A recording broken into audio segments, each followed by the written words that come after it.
This is ABC 15 News. 12,000 acres and growing. Crews in northern Arizona starting to get a handle on the Schultz fire, but the battle is far from over.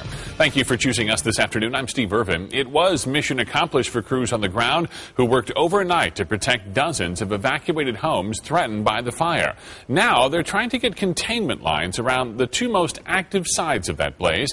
The Schultz fire burning in northern Arizona between Flagstaff and Highway 89. It's about 5 miles from Flagstaff's southernmost edge.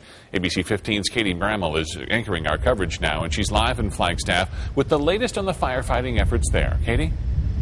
You know, they're really going after the north and south fire lines at this point and sort of conducting a mop-up on the east side already. So that's the good news from fire crews. As you mentioned, 10% containment, 12,000 acres lost. We want to put that in perspective.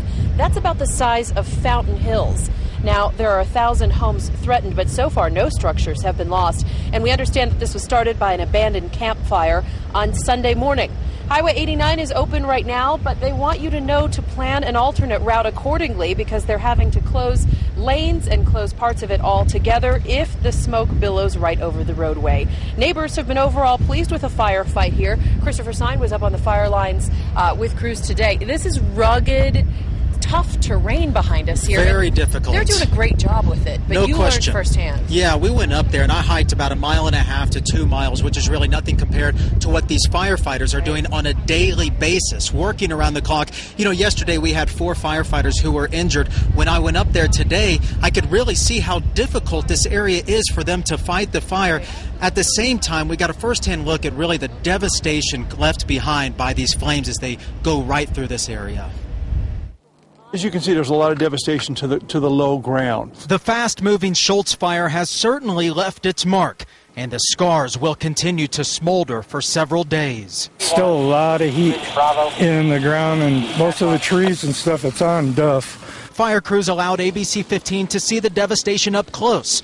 The terrain is so difficult, most of the more than 800 firefighters must hike deep into the forest. Pretty much mopping up, getting all these hot spots out of here. The amount of acreage burned in this fire will continue to increase, and what has taken days to burn will now take decades to recover.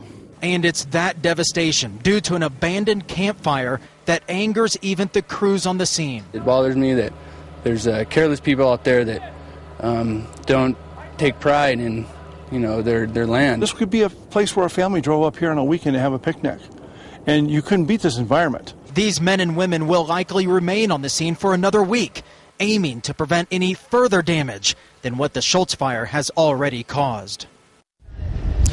And the work they have done is really amazing considering that terrain. You know, last night, just to get them food, they actually did some helicopter drops, some line drops, they call it, according to the fire commander on scene.